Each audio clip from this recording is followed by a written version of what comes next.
I want to start by saying that here in Cedar City, Utah, where I am this evening, I respectfully acknowledge my presence on the traditional and ancestral lands of the Paiute, and note that the area is the crossroads for indigenous peoples, including Utah's 8 distinct tribal nations.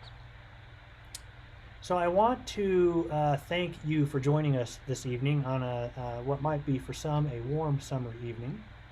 And I want to thank our readers this evening, Sandra Steingraber, Taylor Brorby, and Tammy Parker-Song. And I want to thank Elizabeth Dodd, who I will introduce here in just a moment.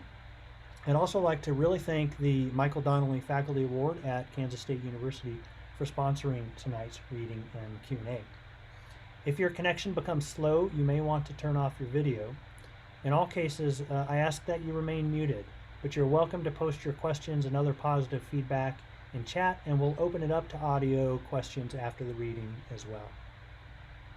I mentioned we're recording this and all other readings, and we'll make those available from terrain.org as well as our YouTube channel. So our series, as I think you know because you're here, is held on the fourth Monday of every month. And on July 26th, I'm delighted to let you know that Terrain.org assistant poetry editor Ann Haven McDonald will host poet Kim Stafford and others in a reading to be held in conjunction with the Association for the Study of Literature and Environment, or ASLE, at the biennial meeting. And we'll have information up on that on the Terrain.org website in probably July 9th or so. Links to register for that reading will be available on Terrain.org then, as well as Facebook and all your favorite places. So that is not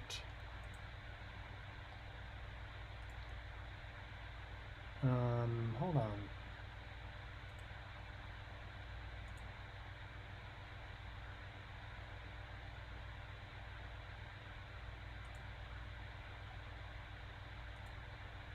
Okay, sorry about that.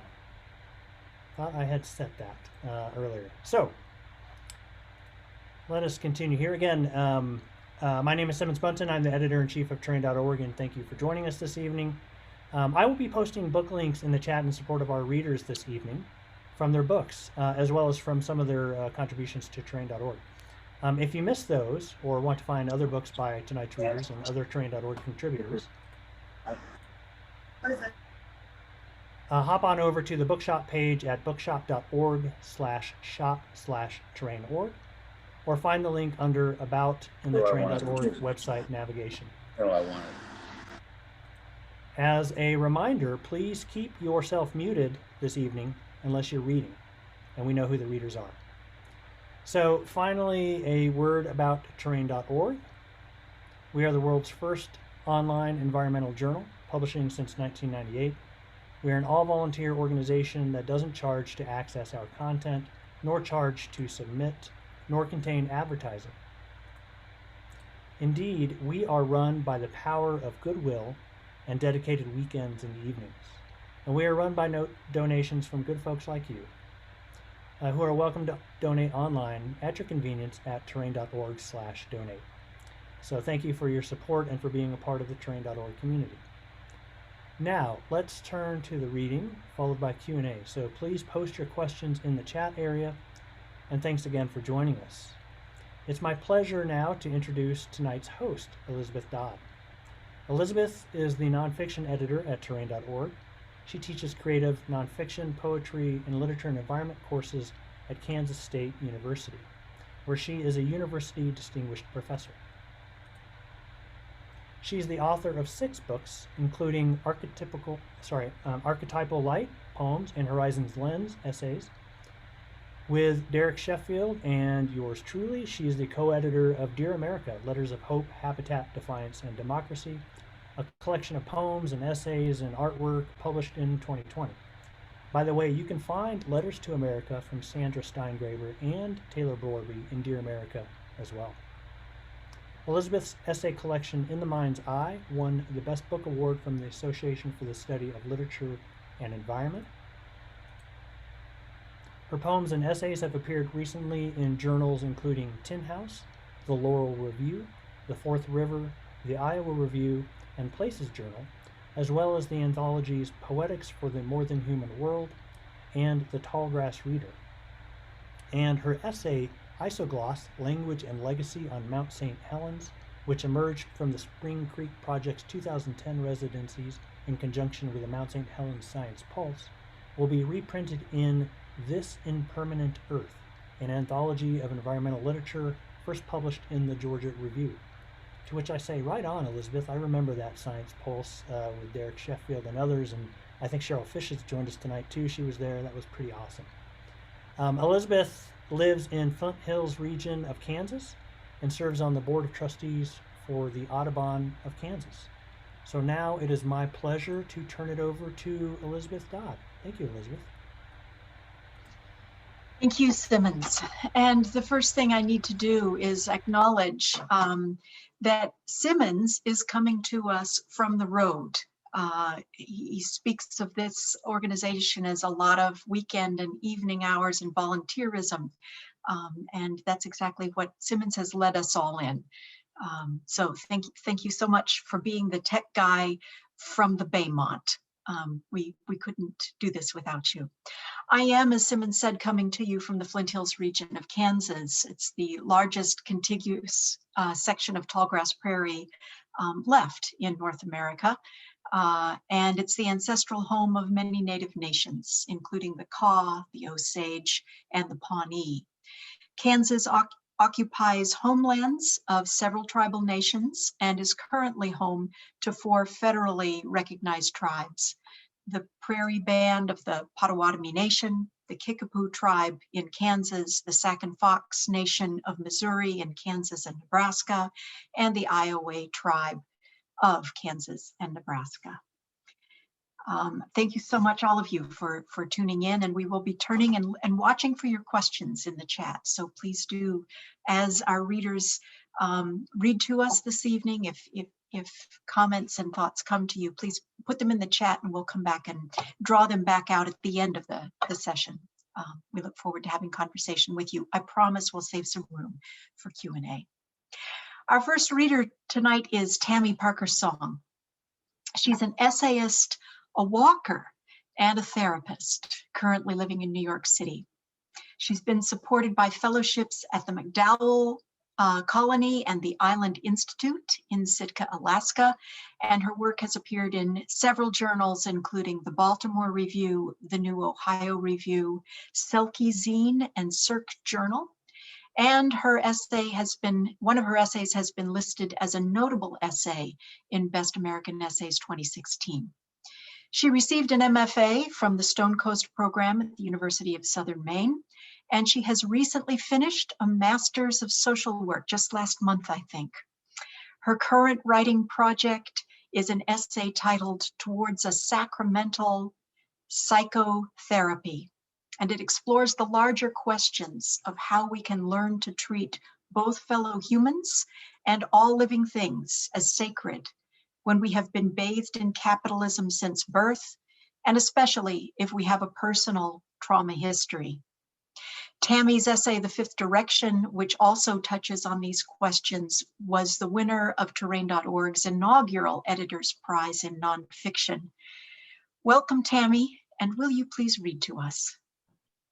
Thank you so much, Elizabeth, and thank you to all of Terrain for having me tonight. I'm really so happy and honored to be here. I am going to be reading from The Fifth Direction that Elizabeth just mentioned. It is 5 sections, and I will just be reading the first one. So the essay starts with this quote from Miriam Tave's novel, Women Talking, which I highly recommend. And the quote is, Ona protests quietly that she doesn't believe in authority, period, because authority makes people cruel. Salome interrupts, the people with authority or the people without? Section 1. The captain's wife declared to my fellow deck dog that the only reasons people on a boat go off alone is either because they are fucking or plotting against the captain. In a place of aggression, gentleness is an act of betrayal. At the end of the season, after we were back on sweet, sweet land, the man I'll call Friant and I sat at a fisherman bar, smoke thick, talking to each other through the mirror across the bar, jukebox playing, as he relayed to me the way the captain's wife had confronted him. Apparently there's a spectrum, he said, taking a drag. On one end is fucking and on the other end is mutiny. Plume of smoke exhaled. Where do you think we are on the spectrum? He asked me. We laughed angrily. The captain's wife, though, understood more than we gave her credit for. On the boat, when my hands hurt so badly that I cried in my bunk with my face to the boat's side, my fellow deck dog stood quietly beside my bunk and kept his hand on my back. When we sat up on the flying bridge as he smoked a cigarette and admitted for 1 second that he was overwhelmed, I kept my hand on his warm forearm. In a place predicated on dominance and plunder, we gave to each other non-transactionally, and in that place, that was a betrayal. Mutiny and adultery were the only 2 categories of betrayal the captain's wife could name, so she put the only name to it that she had. That summer, the tundra caught fire. The Naknek River at its mouth, where it pours into the Bering Sea, is 1 mile across, where it meets the ocean waters of Bristol Bay that gain and lose 30 vertical feet of tide a day, some of the biggest tides in the world, such that the Bering Sea is trying to force water up into the Naknek River. There at the mouth, there's total collision. The Naknek and the Bering Sea force themselves onto each other so that and such that they displace each other, flee from each other, and flee themselves all at once. Trying to drive a boat over those waters is like, in a romantic relationship, trying to traverse disorganized attachment. No matter how skilled you are at standing on a boat on water, you will fall. During the commercial salmon season of 2015, Fry and I worked as deckhands on a drift netter. If you're going to make it in Bristol Bay, you have to be able to wake at 2 a.m. after 1 hour of sleep, disentangle thousands of fish from nets with carpal tunneled hands at the rate of less than 3 seconds per fish, while standing on floors slick with fish blood in rough seas. Luckily, I grew up commercial fishing with my family in another remote part of Alaska. In my childhood, there were no phones, no roads, no plumbing. I knew how to be tough. Friant, on the other hand, had grown up in the suburbs of Seattle, and this was his first time on a working boat. In my late 30s, battered by all the big machinery violence and sexual violence and absolute control of men that came with fishing for my family, I came up with what seemed like a brilliant plan. I would fish for someone else in a whole other part of Alaska and thus get to work in the wilderness and make a year's worth of cash in 6 weeks without having to submit to such crushing trauma. So I signed on with a jolly captain who'd been fishing Bristol Bay for over 40 years. He never yelled, he stocked up on good food, and his deckhands weren't allowed to drink on or off the boat, so it seemed like a great deal. In my calculus, however, I had not considered global warming. In 2015, the Bering Sea was so warm that the fish were weeks late. So instead of fishing, we were sitting in the galley listening to the captain tell stories about a man I'll call Blendon, who owned the boatyard where the captain stored his boat all winter. I was familiar with Blendon's winning personality from the signs he posted, like the one over the toilets that said, "The shitters on the market today are designed for little old ladies from California with dried up pussies. So if you shit or piss more than 2 thimbles full in one sitting, double flush the sitters." Early on in my Bristol Bay sojourn, the captain told us this story. One day, Blendon was flying his airplane alone down the Bristol Bay coast, and he came across a whole herd of walrus on a forlorn beach. He took out his gun, and from the plane, from the air, circling the beach again and again, shot every walrus in the herd. Blendon flew back to the village of Naknek and called the nearest state troopers 300 miles away in Anchorage to report that he'd just been routinely flying his plane and noticed someone had slaughtered a herd of walrus. The state troopers had bigger problems like human murder and rape all over the state. and there was no way they were going to use their very limited resources to fly 300 miles to investigate the anonymous killing of animals. So they thanked Blendon for the call and told him he was welcome to harvest the tusks. Blendon flew back and cut off the walrus heads with a chainsaw. When the captain told this story, it began to occur to me that fishing in Bristol Bay might not actually be the way to escape masculinized violence. It began to occur to me that we might be looking at a systemic problem bigger than my family. I am not sure why this had not occurred to me before my late 30s, except that when you experience violence in an isolated place you cannot escape, you can come to believe in the absoluteness of your aloneness. Friant got to the boat late because at first the captain's son had been the other deckhand. And then the captain's son had left abruptly and I was not given explanation, which perhaps I should have taken as a red flag. But having grown up instructed to interpret red flags as decorative debris, I carried on. So Friant came, he was the captain's niece's husband, and I took it upon myself to teach him the ropes. Rule number 1, I told him, is stay on the boat. He laughed. Ha ha, stay on the boat, nice rule. Fuck you, I said, listen to me. Okay, I'm listening. Hey, asshole, stay on the fucking boat. Okay, I'll stay in the boat. In his tight city jeans, he pranced around the boat. He was so overjoyed to be in Alaska. Yahoo, the big wide ocean, the tough, muscular, badass men all around us. And now he was one of them. His overjoyedness scared me because I figured it meant he would die. I don't think you're listening, I said. Stay on the fucking boat. Do you hear me? Do not fall off the fucking boat. He laughed. Stop laughing, I said. What's rule number 1? I asked him. Yeah, fuck you, I know. And I said, fuck you, stay on the boat. Meanwhile, all around the Naknek and the Bering Sea, the tundra burned.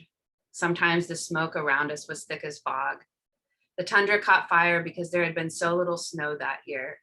As the world is heating up, when lightning struck the tundra, it was tinder. There we were, the season just having started, me realizing that not only would Bristol Bay not be escaped from masculinized violence, but it would rather be masculinized violence writ large. Rather than the 7 or 8 boats I grew up with, it would be 1,300 boats competing for 35 or 45 million pounds of salmon in 6 weeks. Boats named things like Predator, Whipping Post, Crimson Fury, Shrike. A shrike impales its prey on thorns. A sea of blood, a sea of men. We'd drive by these boats and their crews would stand out on deck following us with their poker faces and steely eyes. Things were clearly leaning toward the melodramatic, which I did find funny, and I would grin and wave at each boat, playing the jester. But the problem was I knew from experience it wasn't an act on their part. We weren't all just playing a game. So my whole self was scared all the time. On the other hand, no court jester thinks it's a game. Queens behead, kings rape, as every court jester knows. So the clown dances not for denial, but for strategy and to live. A few years before, back in 2011, fishing for my family, one night at the end of a long round of fishing, I had been spinning my skiff in circles so that the gurry water would all slosh to one side so I could bail it. Blue water, forearms muscular with so much work, back muscular, orange rain gear, total sure-footedness on the water, even spinning in circles. Suddenly, I heard my uncle scream my name from another skiff, then immediately felt the 2 tons of his skiff crashing into mine, a few feet from my head, the collision spiking my neck, radiating my body. He had crashed his boat into mine intentionally. I have thought about this a lot. Why did he crash his boat into mine intentionally? Why did my grandpa drive the tractor forks straight into the warehouse wall, jarring the tractor, puncturing the wall? Why was this the way men related to, well, everything? When my uncle crashed his boat into mine, I looked at his eyes to understand why he did it. Did his engine go out? Did he miscalculate? Had I done something wrong? And his eyes were outraged. His eyes were outraged, so I said, sorry. I was apologizing, it appeared, for being the recipient of his force, the beneficiary of his violence. In a landscape, seascape, in which men crash themselves into your body, crash their boats into your boat, what does revolt against such crashing feel like? If the master's tools cannot be used to dismantle the master's house, I know the revolt cannot feel like more crashing. I want to know if it is possible to revolt against abuse and stay in relationship with the abuser. Because even though some people can leave private domestic violence, many people cannot leave their family or village, and they do not want to put the people harming them in prison. And perpetrators are sometimes humans we love very much, often humans with whom we do not want to sever connection. I want to know if there is a way in which no one gets kicked off the boat, no one drowns, and no one gets hurt on the boat. I'm not sure when Friant started to really get rule number 1. Maybe it's when the captain told us the story of the old timer he had known, who was once fishing illegally. A dead human body had floated into the old timer's net, someone who had not abided rule number 1, someone considered lost at sea. The old timer knew if he reported the body, he'd be caught for illegal fishing, so he threw the body back. Better to abandon another human to be lost forever than to be caught. I'm not sure exactly when it was that Friant got rule number 1, but when he got it, he got it. He would tell me, stay on the fucking boat. Thank you, I would say, and mean it. Once rule number 1 was firmly established, I moved on to rule number 2. Keep your heart soft. Thank you.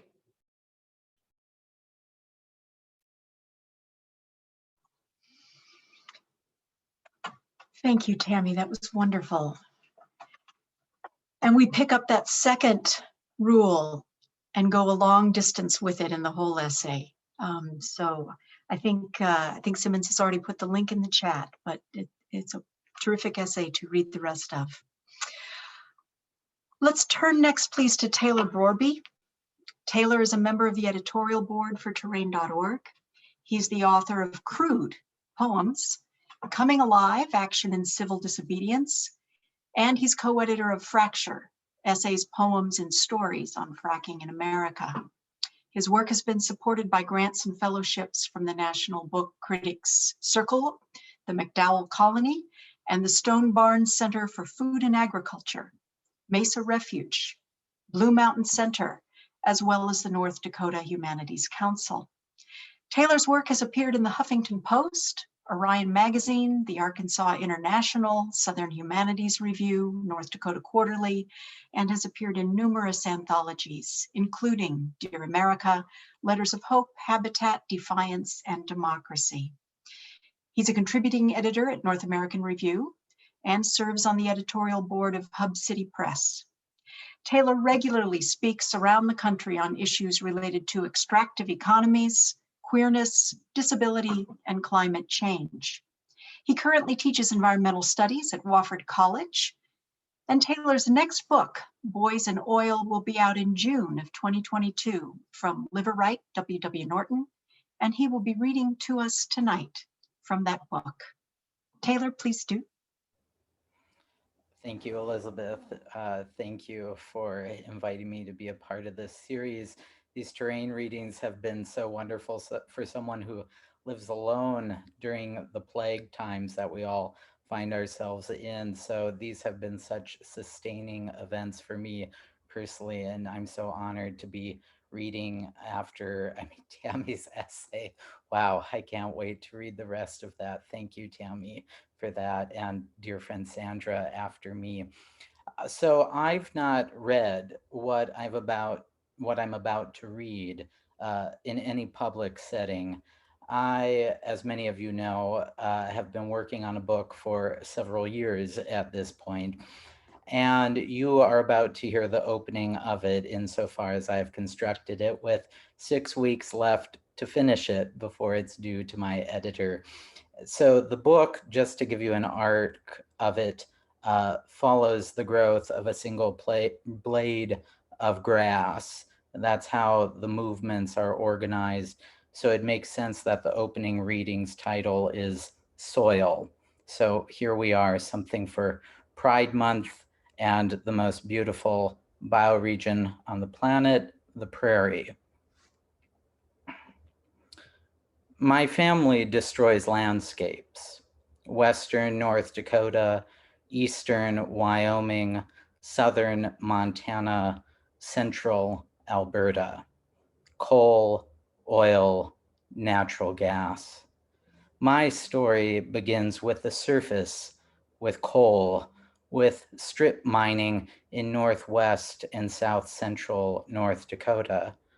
Over the generations, my family digs deeper, replaces the drag line with the pump jack. The sound of creaking metal echoes across the vast open plain of my imagination. After scraping the surface, my family's obsession turns to drilling or pressing pipe or shooting chemicals or fracking sandwiched shale, detonating small explosives, blasting spider-webbed fissures through what hasn't seen light, held breath for 350 million years. I have tinnitus from the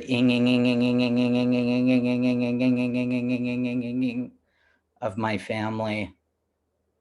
My family lives in trailer homes in coal country, ice fishing houses in wheat fields, subdivisions near gas plants. My great-grandfather is buried near Lignite, North Dakota. This is not a joke. I am a child of the American West, a landscape so rich and wide that my culture trembles with terror before its power. So, we plant drag lines, plunge pipe like pins into a cushion, create open-air waste pits for fracking fluid, burn off excess natural gas to capture Bakken crude. Our way of dealing with space is to fill it up, our lungs included, by shooting chemicals into the air, oiling the prairie, damming the rivers. This is our lineage. To get oil, my family must drill 9,800 feet below the surface of the prairie. To destroy my inner landscape, I must drill 9,800 feet into the slick places of myself, light a fire, and hope that the prairie burn inside rids me of my being gay.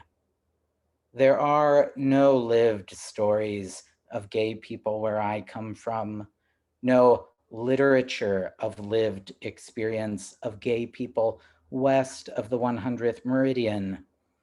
If you follow the line of aridity from North Dakota to Texas, draw a line over to Salt Lake City and up to Seattle, you will find a fossil fuel landscape of 15 states. And you will find no gay nonfiction, much less fiction. It does not exist. There is no book to read. This is not a joke. 10 years after I was outed in Bismarck to my parents by my aunt, Republican legislators in North Dakota released their anti-LGBTQ party platform, stating that, quote, research has shown that causes of lesbian, gay, bisexual, transgender compulsions are primarily developmental and not genetic, as in color and gender, end quote. I read that and the rest of the party platform and felt like I was thrust back into the 1960s, which felt like where my home, North Dakota, and the wider West prides itself on staying, holding on to some myth of the past, of the way things used to be, of farming and ranching in peace, or so people believe. But there are 3 of us on my grandmother's side, all second cousins, who are gay. There are other cousins in my family still hiding in the closet. the strength of language, of family, too powerful for them to admit who they are, even to themselves. Later in the document, I read, quote, many LGBT practices are unhealthy and dangerous, sometimes endangering or shortening life, and sometimes infecting society at large, end quote. Many LGBT practices, love, commitment, teaching, drag shows, parades, volunteering. Of course, this is not what the euphemistic legislation was referring to. Sex is what was implied but not said. But that's an insight into North Dakota, into the wider American West. In the church basements of my childhood, people raved about a cake called Better Than Sex Cake. As a gay man, no cake I've ever eaten has been better than sex. But that's just it. I come from a taboo world where something as basic as sex can only be written about as euphemisms, can only be written around, not named. We legislate bodies and acts by implication. That fall in 2020, when I read this newly crafted Republican platform, Carrie Evans, a Minot City Councilwoman in north central North Dakota, went viral on social media for defending herself against an upset man, Mr. Walker, who spoke against the city of Minot flying a pride flag outside of City Hall. Throughout that evening, Miss Evans and the rest of the council had already endured men and women who used biblical scripture to cite homosexuality as sin. The men and women that spoke linked flying the pride flag to looting and rioting in major cities and associate homosexuals with pedophilia. And then the man, one Mr. Walker, walked up, gripped the podium, and raised his pointer finger. He pointed at the alderman and mayor and thanked them. Then Mr. Walker pointed at Councilwoman Evans. She's not in touch at all with what's going on here. All you have to do is observe her body language. In that moment, the video didn't show Miss Evans, who had cropped, shoulder-length brown hair and was dressed in a white t-shirt, or a white shirt, excuse me. But I knew her body language. I knew what the angry man was seeing, even though Miss Evans had not yet come out as gay.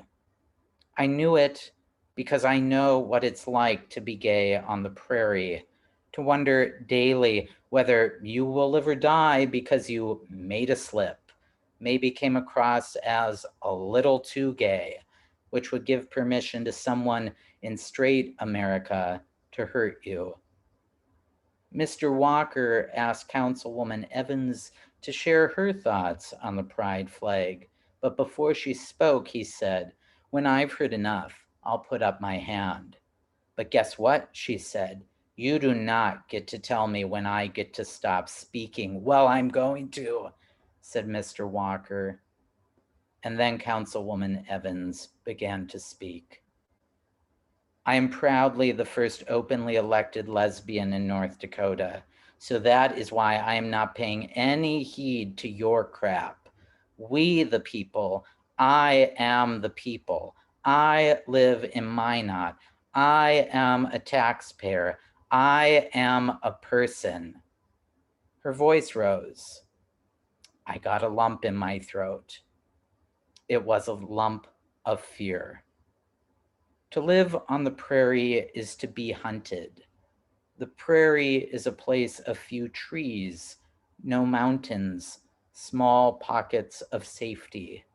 Everything is exposed, set in sharp relief.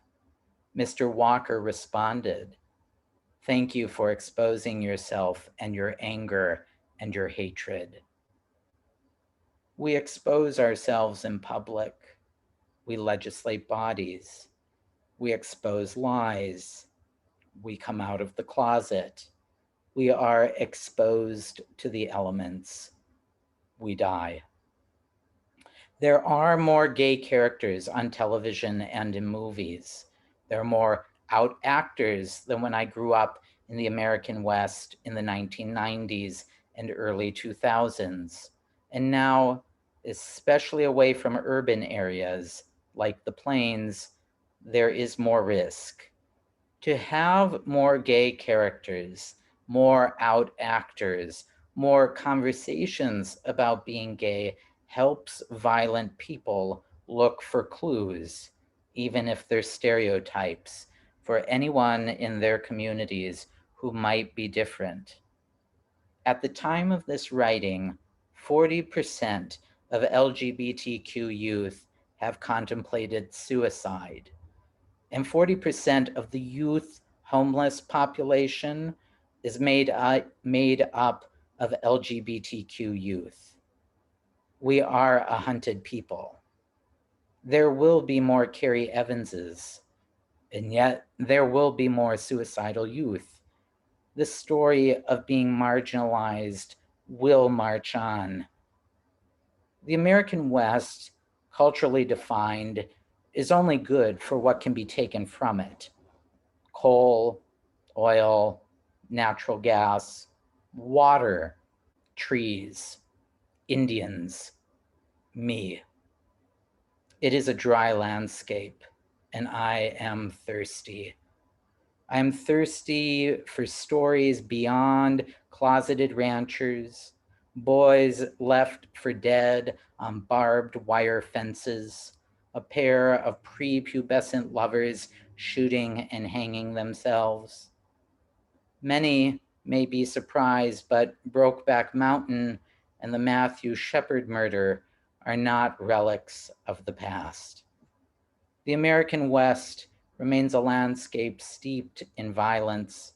My fossil fuel family slowly commits a suicide the wider culture sees but does not acknowledge. Gay people are killed or murdered or commit suicide, acknowledged but not seen for who they are until it is too late. Stories of environmental destruction and homophobia are more linked than anyone might imagine. I've hunted the landscape of gay American letters and found it arid.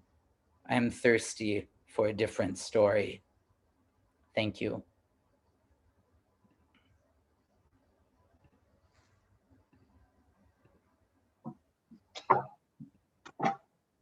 Thank you, Taylor. That was wonderful.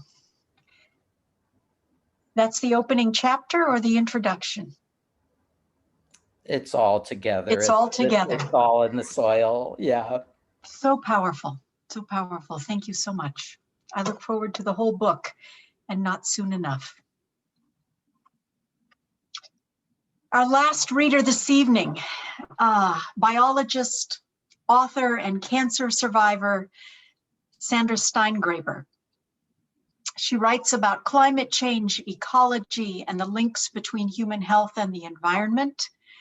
And she calls us all to political action. Her highly acclaimed book, Living Downstream, an ecologist's personal investigation of cancer and the environment, was the first to bring together data on toxic releases with data from US cancer registries, and it was adapted for the screen in 2010. As both book and documentary film, Living Downstream has won praise from international media. Steingraber's more recent books, Having Faith, An Ecologist's Journey to Motherhood, and Raising Elijah, Protecting Our Children in an Age of Environmental Crisis, explore the intimate ecology of pregnancy and reveal the ways which environmental hazards now threaten each stage of infant and child development. Recent essays have appeared in Terrain.org and in Dear America, Letters of Hope, Habitat, Defiance, and Democracy. Sandra has been named a Woman of the Year by Ms. Magazine, a Person of the Year by Tree Hugger, and one of 25 visionaries who are changing your world by the Utne Reader. She's the recipient of the biennial Rachel Carson Leadership Award and the Jennifer Altman Foundation's Altman Award for the inspiring and poetic use of science to elucidate the causes of cancer. Sandra received a Hero Award from the Breast Cancer Fund and the Environmental Health Champion Award from Physicians for Social Responsibility in Los Angeles. And she's going to read to us right now. Will you please, Sandra? Thank you, Elizabeth. And what an incredible honor to speak after Tammy and Taylor. I'm just so deeply moved by both of your words, and thank you to Terrain for bringing us together tonight. 2 years ago, I used Terrain magazine for a very specific purpose. I came out as gay in the pages of Terrain. So happy Pride Month, everyone. And I want to say that coming out as a gay woman, I'm 61 years old, is a thing that you do not just once, but many times. But making a public statement and putting the experience in words that you hope speak beyond your own life and to reach other people is a different kind of coming out. And I'm personal thanks to Simmons Bunting for holding that space and Terrain for making that possible. So I'm going to read a new piece tonight, but I want to open with a section from the essay I wrote 2 years ago called Always Knew That I Was Adopted, Just Found Out I'm Gay. And at that time, I was trying to express after having fought fracking for so many years on the front lines and helped lead a civil disobedience movement, my discovery that when you fight with your whole heart for the earth, at some point, you can't be keeping secrets from yourself. You can't be living inauthentically, because to fight with your whole heart and the need to draw all your strength means that it requires this kind of really deep knowledge of who you are. And it was really the civil disobedience movement that we kicked off that I want to say we did ban fracking in New York, and we did kick the second largest midstream gas transmitter out of Seneca Lake. And that broke my heart open in ways that were revealing to me in surprising ways. And this is how I wrote about it 2 years ago. And I used a series of analogies and metaphors. And so that's the section I want to read. The only way I can explain the transformation is via a series of as ifs. It's as if I saw the world in black and white, and then an unseen molecular signal triggered a cascade of epigenetic changes, and behold, I have color vision. It's as if color were joy. It's as if a Rube Goldberg-style chain reaction has been set in motion. A lever is pulled and a ball rolls down a ramp, knocking over an umbrella that spills a bucket, that swings a pendulum into a toy car, that lights a match, that shoots off a rocket, that pulls a string that opens a closet door, and there she is, a biologist in the closet. She's been there all along. She is me and I am her. And I am also the careening ball and the tilting bucket and the igniting match. It's a destabilizing discovery at a time in my life when I value ballast. After some research, I learned that other women in middle age who discover they are gay report similar feelings. It's as if I were watching a movie about myself, but unable to control what was unfolding. Everything fell apart. And then in another section, there's an extended analogy of being gay to being adopted, which is another part of my identity. And I'm going to use that as a kind of introduction to the work the new work I want to read for you. So this piece 2 years ago goes like this. I always knew I was adopted. In the generation of which I'm part, illegitimacy was shameful, and adoption surrounded by silence and deception. Accordingly, I possess a falsified birth certificate that names my adoptive mother and father as having given birth to me in a hospital they've never seen, in a city they've never lived in. It's the only documentation of my birth that I have, which is to say, in the 1950s and 60s, the disclosure of truth about an adoptee's origins was largely left up to the discretion of one's adoptive parents, if indeed they themselves were provided truthful details by the adoption agency. Although practices varied from state to state, identifying information about one's birth parents was almost always pulled from the public record and sealed. My parents were progressive for their time. They told my sister and me over and over, starting at an age before memory, that we were adopted. I never didn't know. This is not the case for many other adoptees in my age cohort whose parents chose non-disclosure. But adoption is a secret that wants to come out. Often adoptees who don't know they're adoptees stumble upon the truth later in life. Based on my conversations with them, these adoptees have a harder time of it. But some also report that the discovery of adoption validated a long-standing suspicion, a precognition of difference and unbelonging that lay just under the surface of consciousness. A truth almost, but not quite, in plain sight that, when revealed, explains a lot.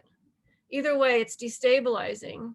And the whole story of one's identity has to be rewritten, revised, scrapped, rewritten again. Lies have to be unraveled. This is a complex process that requires years. As for discovering I'm gay, it's as if I'm holding in my hands a copy of my original birth certificate, unsealed at last. This is who I am. Well, at the time I wrote those words, I did not have my original birth certificate. And now I do. And I have it because I went through another intense period of time, the pandemic, in which I lived for many months without the presence of my children, alone, and specifically without seeing my daughter for almost a year. And for me as an adoptee, that created a kind of trauma and crisis that compelled me to see what I could find out about this other part of my identity. And so that's this subject of the new piece that is still in progress, but which I'm going to give it a try. The last part of it is actually still handwritten. So if I read more slowly at the end, it's because I'm trying to read my handwriting. And the working title is called A Bad Story. And it's an enumerated essay. So it's done in fragments. So I'm going to read the numbers as I go. A bad story. 1, it was a dark and stormy night. 2, it was a dark and stormy night is the first sentence of a novel published in 1830 and set in the streets of London. And the line went on to become a meme about the terrible openings of bad stories. 3, I'm going to tell you a bad story, and it starts in a terrible way. But I'm not the author of that story. I'm just a character who was cast into it at birth, unwittingly, as they say. 4, the story starts in the streets in and around 10th Avenue in New York City in 1854, when a Calvinist theologian named Charles Loring Brace decided that the thing to do was round up the children of immigrants who were running around destitute because, say, their mothers worked in sweatshops, or say they were without housing, and send them via train car to farms in the Midwest where they could serve as a labor force. He called them orphans. Calling them orphans was a key part of his plan because it allowed him to be called a social reformer and a philanthropist and attract funding and admiration from high society. Calling them orphans also helped him fend off the objections of their families of origin, who tried to prevent their own children from being what we would call abducted, from what we would call being trafficked, especially Jewish and Catholic families and their faith leaders who suspected the larger plan was to Protestantize these children, whom the authorities called street rats. 5, you may think that you have never heard of Charles Loring Brace, but you have, because he also ran a franchise of lodging houses for homeless boys who were compelled to hawk newspapers for their keep, giving rise to a whole bunch of bad stories with terrible openings by an author named Horatio Alger, in which pluckiness in the face of peonage is always rewarded by riches at the end of the story.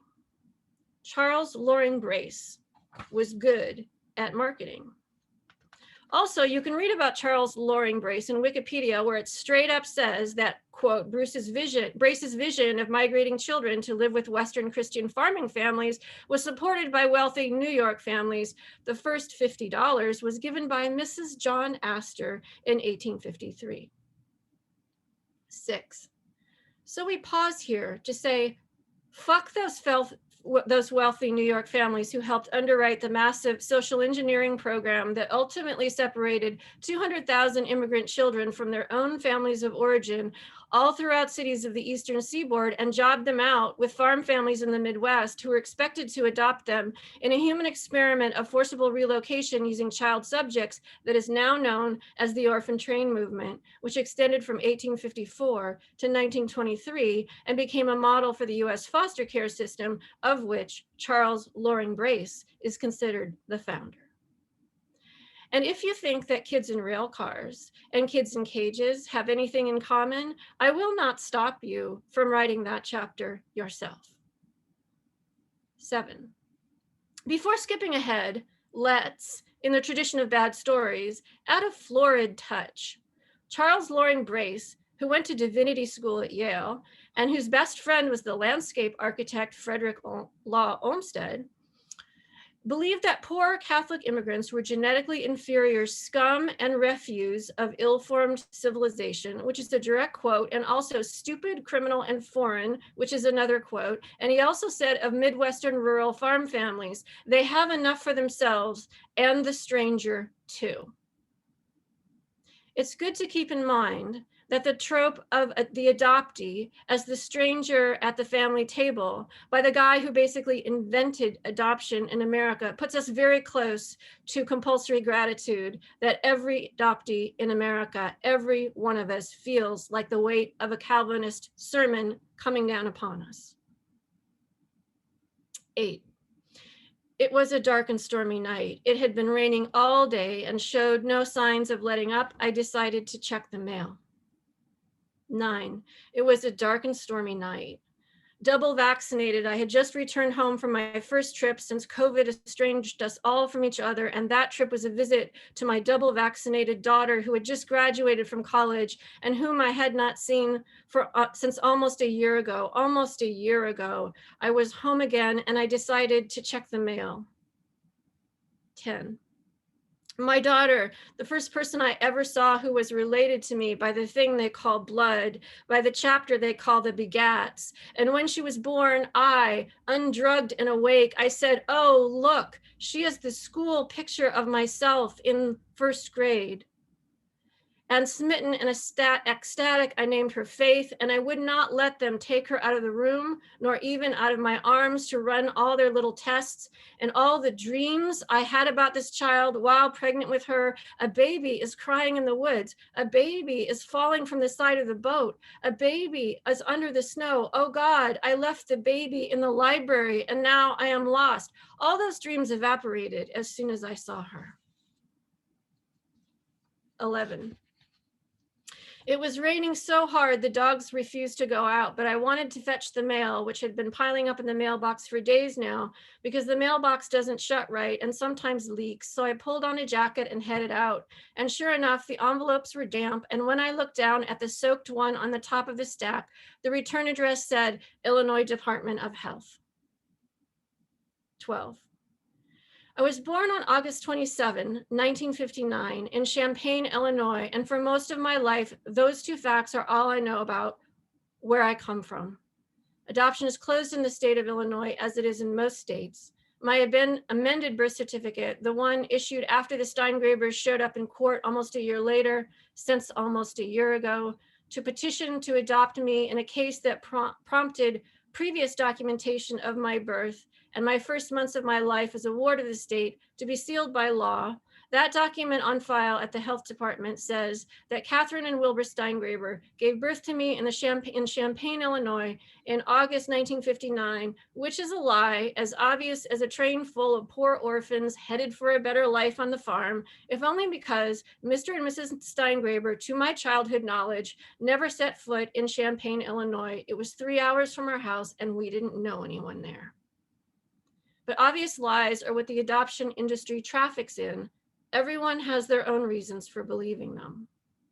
Still, it was fun to tell the kids on the playground I was from Champaign.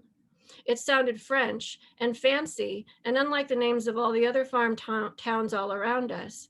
Also, it was hard to spell, so I had to practice. A-I-G-N, not A-G-N-E. C-H-A-M-P-A-I-G-N. From the French for open field. See also battlefield, archaic. Later, I became a PhD field biologist. I decided Champaign was a good place, a reasonable and meaningful place for me to have been born. 13.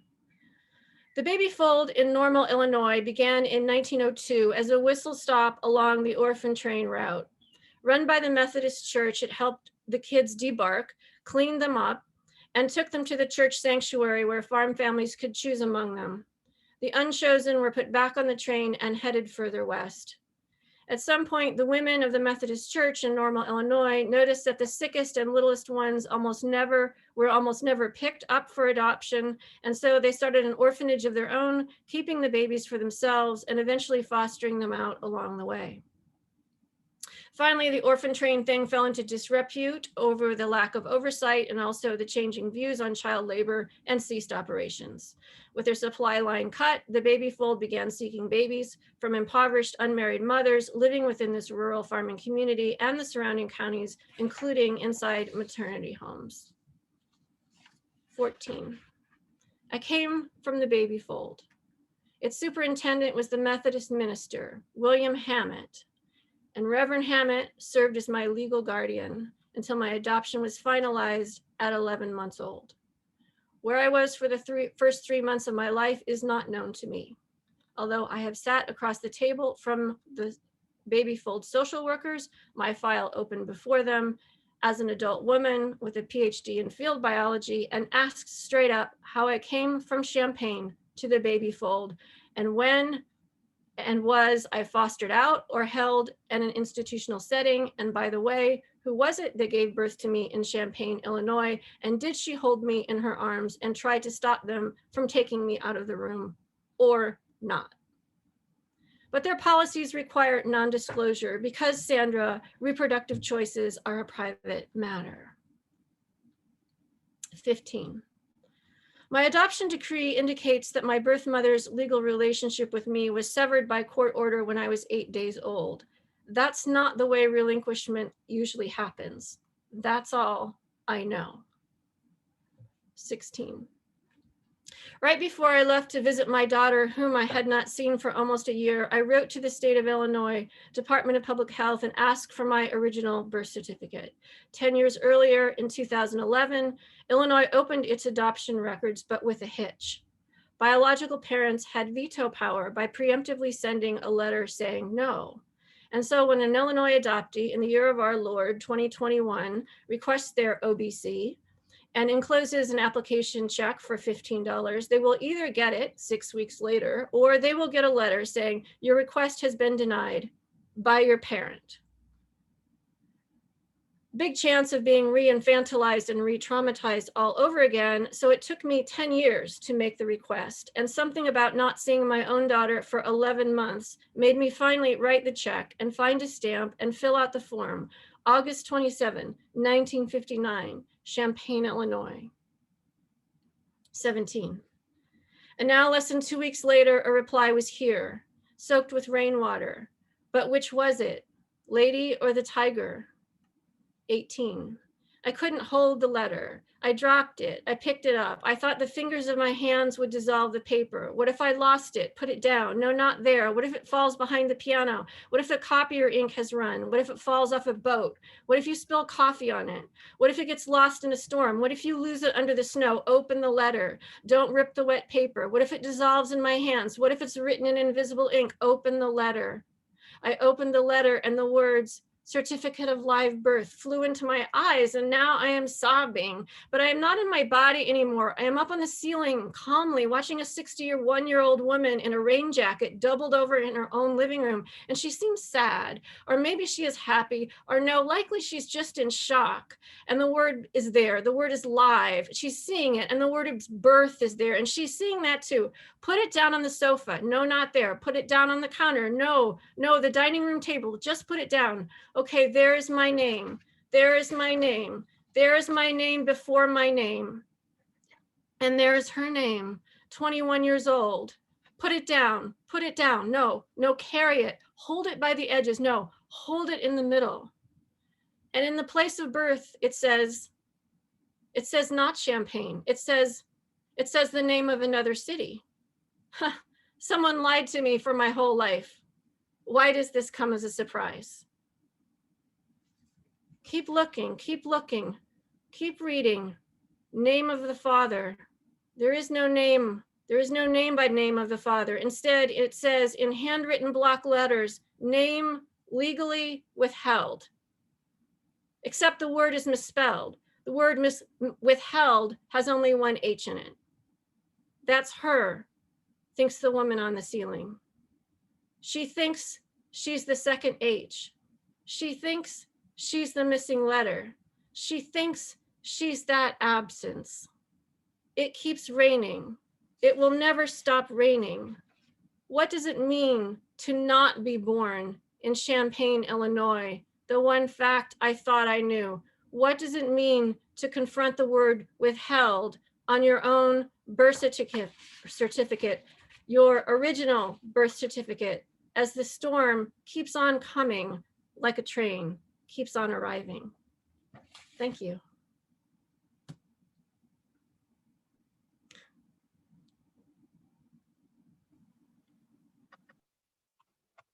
Thank you, Sandra. So wonderful. All of you readers, this is just a terrific night. We have one question that has come in the chat, and I want to get to that one in a minute.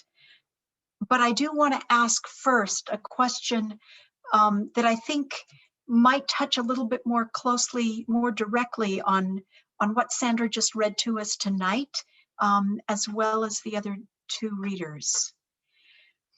And that's a question, all of you are engaged in your writing in three different modes of being. And one of them is warrioring, one is compassioning, and one of them is healing. And as I was listening to all of you tonight, it seemed that sometimes those modes were all fused, and exactly the same sentence, the same moment, that intensity of all three modes were taking place at once. And at other times, they had exploded, they pulled apart. And so there was something sequential and mosaic-like. Will any of you just talk a little bit about your personal experience of drawing on either these three modes of being in writing, or if I've misjudged and you think you're up to something else instead, what those threads might look like? Anyone want to address that? The warrior, the compassioner, and the healer. Oh, we know I can always yammer away. It's so helpful to have someone articulate what they think you're doing in your own work, because I have no clue what the hell I'm doing in what I'm writing.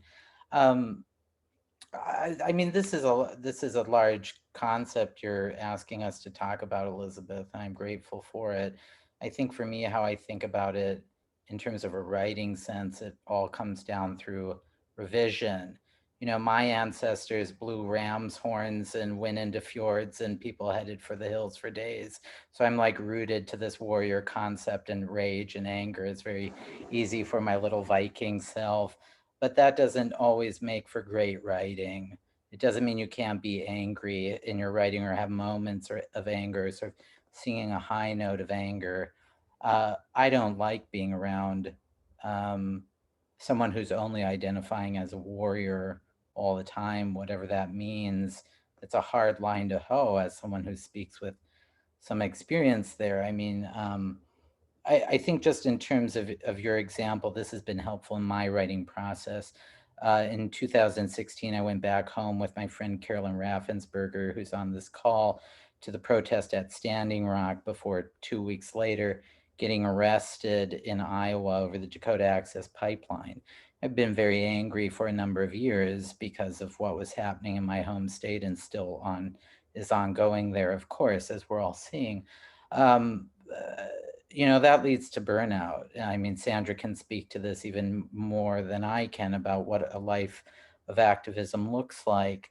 But I was traveling around the country, you know, giving talks with, you know, dear friend Pam Houston and others, and went to Standing Rock, and I was only there for about 2 days.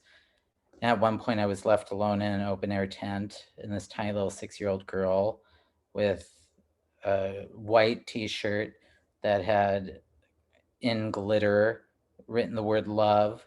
She was skipping through this open air tent. I was the only one in there.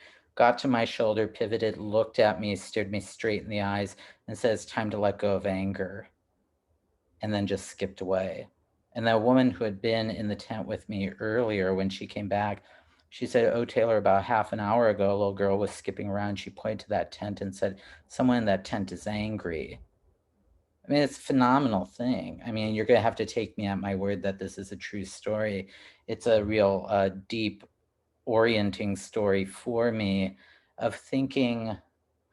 I think the word warrior can connote sort of fighting. And I'm so not that person. I'd rather give people hugs, and that doesn't mean we all have to get along all the time, but that's a long-winded way to say I don't know the hell how I do it, Elizabeth, but you've told me it's in my writing, you know. But I guess I don't consciously think about that. You know, it's through small details, and like Sandra's fractured essay and Tammy's as well. It's through the accumulation of evidence that maybe those themes come through in my own work as well. I don't know.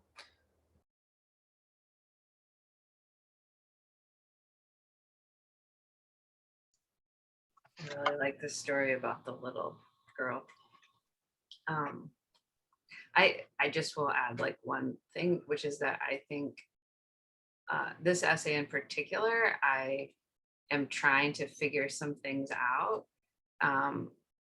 Like it's not like a literary exercise, not that obviously my fellow readers are also not up to literary exercises, but so I think but it's like I'm trying to figure some things out, and that takes warrioring, but then like that's not the whole thing. So then it takes compassion, but then that's like, but let's not get saccharine. You know, I think that that it's kind of like what is happening, and then what are we supposed to be going for, I think are my driving questions. And in the process of asking those questions, I guess the three things that you brought up are happening, if that makes sense.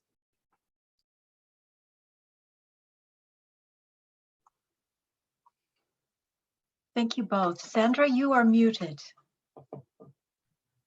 Those three words, healing, compassion, warrior, are, you know, resonant words with me. I see them like, if you could do the Venn diagram, sort of the warrior piece is the circle that the other two are inside of. I think being, you know, fighting for climate justice, which is what my day job is. It is an attempt to heal. And it comes out of a place of compassion. And I think that my identity as an adoptee which I'm understanding increasingly, and I should say I'm part of this amazing group of queer adoptees where we're trying to kind of understand those intersections. And I see at least one of them on this call. So thank you to Megan Dunn Vanelli, who's an amazing writer of her own. The part of the story that you didn't hear in the story, Bad Story, was I actually, in the next scene, after kind of dissociating in my own living room and with the shock of looking at my original birth certificate and the proof of my birth for the first time, I actually got in touch with Megan, who could bear witness to what I was going through in that moment, for which I'll always be grateful. And so that's an act of compassion between two gay women who are both adoptees, but have both been sort of double otherized, if that's a word, by society as both gay and adopted. Kind of there's a illegitimacy kind of around each one of those, and like we're standing together and she's witnessing me receive this document for the first time and just being with me in that moment, which is very healing. And so I think for me that identity is actually, I'm beginning to understand, really primary for me. It aligns me with all the other kind of dispossessed people of the earth and those for whom injustice is being done, right? So I can obviously easily see myself as a kid on the orphan train because I was adopted out of that same agency just 30 years or so after the orphan train stopped running. So I don't have, unlike Taylor, who's described in his writing, there's this rich kind of like Viking tradition, and the meaning of the land for him is connected with his great grandfather and his great grandfather, and I don't have those things bound together in my own life. I have land that I love, but there's no ancestry, right, associated with that. But sort of in that dislocation and in that dispossession comes this great compassion for other people on the front lines of climate justice who are being so dispossessed now. And also, of course, immigrant children at the border who are climate justice refugees and who have now been forcefully separated from their families. So I guess in the trauma I experienced in it turns out not having an origin story for your birth is an impossible psychological situation. Like, we will create myths, we will create stories, we will imagine things. And I have done this for 61 years, and it's impossible for me to not have a story. And if I get a little tiny bit of information that upends my previous story, it's very destabilizing. Then I have to rewrite another story, even though I know it's a placeholder for an origin story, because it turns out that you have to kind of have an origin story. And obviously our literature is filled with examples of what happens if you don't know your origin story, right? You end up like Oedipus Rex. Whereas if you do know your origin story, you can be the Lion King, you can be Harry Potter, you can be Moses, right? But the bad seed, the one with the sort of questionable, the stranger at the family table, to use the word of Brace, that's the role that adoptees have been cast in. So I'm now really interested in that. And I want to explore it in a place of healing and compassion, hopefully with the kind of, there's no goal to that, I suppose, but my intent is to become a kind of better warrior for it.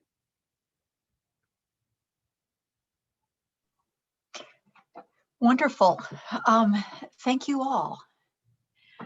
Corinna Cook put a question in the chat just a little bit ago that I think is connected, and Sandra, you've already begun to address this with your answer to the last question, but she asks the writers to talk about resistance writing. Can you reflect on how exactly the work that you read, work that you read, avoids didacticism and yet also conveys, supports, and remains totally loyal to your convictions? Corinna says, I'm hearing some really fine-tuned writerly footwork going on in that zone, and it would be great to hear the writer's comment on it. So I'll put it in the chat again so that it's visible to all of you.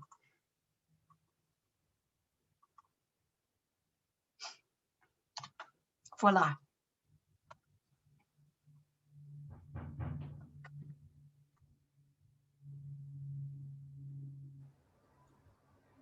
I love this question. And I'm so happy that Karina is here. Thank you for coming tonight. Yeah, these are hard. I feel like let's all come back in a month and we'll write some essays on to answer. They're very hard questions to answer on the fly, but especially I feel like for essayists, or I speak for myself. I mean, I do think that I don't like reading didactic things, or maybe like for a minute if it's something that I agree with and it might make me feel good temporarily, but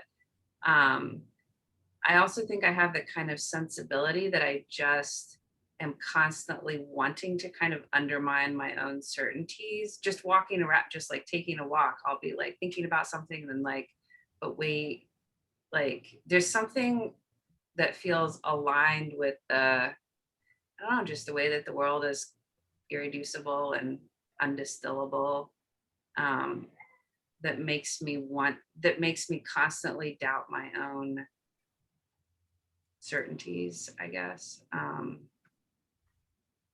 There's pros and cons to that on a personal level, but I think as a writer, it's a fairly decent sensibility to have. Yeah, so I don't think that on its own equals like decent sentences, but I think that speaks a little bit to what you're talking about, Karina. I'm curious what my comrades have to say about this. Well, I'll jump in. I mean, I guess to me, didactic isn't necessarily a bad thing. And maybe that's because I have this long-standing life as a professor. And didactic to me just means kind of teacherly and, you know, something with moral instruction. I think it's all in, I mean, maybe I have a higher tolerance for it then, but I think it's all in how you serve it up, right? And so I myself never tell people what to do, even in my resistance writing. Even when people ask me, so I think I frustrate my own readers, and my intent in frustrating them is to keep turning the mirror back on them and encourage this kind of self-discernment that we all have to go through, and to find our own place in this fight. Which, if I tell you what, you know, like, here are 7 things you could do, then that just gives you an exit door, because you're going to look at all 7 and go, no, that's not right. No, I don't want to do that either. No. And so, but if you find your own way in, then, you know, you kind of own it. So I'm kind of more convinced of this now that I just finished editing a collection of Rachel Carson's writing for Library of America. And these are, this is her sea writing, right? She wrote a whole trilogy of ocean books. And her theory of social change in those books is much more subtle than later on when she wrote Silent Spring and was confronting the whole chemical industry. Her theory of social change was that if she could inculcate in her readers a feeling of wonder and awe, then that would displace the sort of lust for destruction, to use her words. And I'm not so sure she was exactly right about that, but I do think she's right about one thing, which is that she took the findings of science in a very teacherly way, and she created music from them. She created, I mean, she actually literally wrote her sea books with the rhythms of the sea. Like, you can scan her stuff the way you can with poetry. It's really imagistic, it's beautiful, it flows. And so there's, she tried to find a language as beautiful as her subject matter to carry the findings of oceanography along. And so she got to be really didactic and teach you a whole lesson on the physics of waves and how, you know, coral reefs involve these symbiotic organisms and so on and so forth. But you're reading along, learning all this stuff because it's, you know, there are chase scenes, there are scene changes, there are all the things that in really good sort of novelistic writing, there are characters and suspense. And so that's the kind of what keeps you going. And she had a very explicit sort of philosophy about all of this, which was that she was going to move people to action by sharing with them the science in these sort of seductive ways that kept them reading.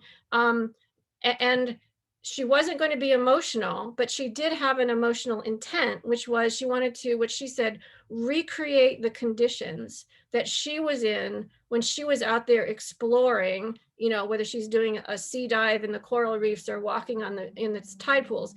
She wanted to recreate the conditions that she was in when she was exploring, so that when you read the words, you felt the emotions that she felt when she was there.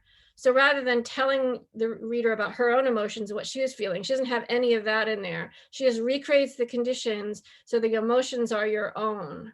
And that was her theory of how to do really good didactic writing. And I have to say, she's just a model for me in everything that I do when it comes to that stuff. Taylor, I want to hear what you say. Yeah, I think for me, when I'm thinking about that, particularly, at the end of the day, I still want to just be a novelist. I mean, who doesn't want like a 800-page novel? Like, man, we still talk about Mr. Darcy, that hunk, he's so old. He's like 200 years old at this time. My God. And I want nonfiction to be that. I mean, that's what I'm trying, is like nonfiction as art, as like, I want my sentences to sound sonorous. I want them to be staccato. I want it to be like the grand opera that a novel can be. And what novels are usually, I will say, I again do not like absolutes. They allow you to feel things, and they show you evidence, and they bring you into scenes. And I've learned this from a dear number of friends who are present tonight, because they know my struggles with this. I am a tiny little seminarian dropout who wants to be right. And I want to tell you what to think and what your interpretation should be. That does not allow you to come into the characters of nonfiction. And that's how I have to think about them, because when you're writing nonfiction, if you're thinking, oh, I'm writing about my friend Tammy, or I'm writing about my friend Sandra, then there's not this distance that allows them. They're three-dimensional in your life because they're people you care about. They have to be three-dimensional on the page. And so even last night, as I'm working on this book, I remembered how my mother's fingernails look, that they're not completely round. They look like planks that are dovetailed by a fine woodworker. I have those fingernails, but I also have my father's crescent moons, and I have to think in those ways of giving evidence in a book where I take on family issues that are not pleasant or easy to digest. Because part of it, I think, for me, Karina, to not be didactic is if I give the right evidence, because again, that's maybe where I'm being didactic. My book is my book. I'm bringing you on a journey. You're not getting like all the pages on the floor. So I'm still like, we can talk about didacticism, but still that book is shaped and it is molded, and it will bring you on, a journey. But if I've done my work well, you will fall in love with the prairie in a way that you've never experienced it before, find it beautiful. And then you will see it destroyed and things extracted from it, just like I've been extracted. My work's done. You'll know what my family has done to me, what the fossil fuel industry has done to my home bioregion. They might even not be that far removed. The lesson will be illustrated through evidence, and I won't even have to say it if I've done it well enough. And that I do believe is the hard work at the end of the day. To Sandra's comment, when we get into shoulds or have tos, these absolutes, that's where my little cantankerous, stubborn Norwegian is like, fuck that shit. I'm going to go over here and do my shit, So that's at least my half-baked theory. Yeah, this is great. So I love the way you are all in one way or another, because you're writing nonfiction, right? So this is an important thing for a nonfiction writer to do. Make the distinction between essentially an imperative mode, which is what Sandra was saying you don't do. You don't tell other people what to do. But that didacticism is a form of sharing the knowledge, right? And that takes us back to one of the purposes of narrative, And so I want to bring in Barry Lopez here. I heard him once at a conference say that the purposes of storytelling were to protect against forgetting, which is a form of didacticism, right? It's a form of passing along knowledge, and to help. One of the purposes is to help. This has been a wonderful night. Writers, thank you so much. Audience, thank you for joining us. Simmons, do you have final words that you would like to say? Thank you, Elizabeth. I don't really have any words that could follow the sort of stunning reading I think we all just heard in Q&A. I want to thank Tammy and Taylor and Sandra so much for joining us this evening, for being a part of the Terrain.org community. Thanks to all of the listeners out there, and to Elizabeth, thank you. And I hope everybody has a wonderful evening, and if it's warm where you are, that it gets a little bit cooler for you. Thanks. Good night.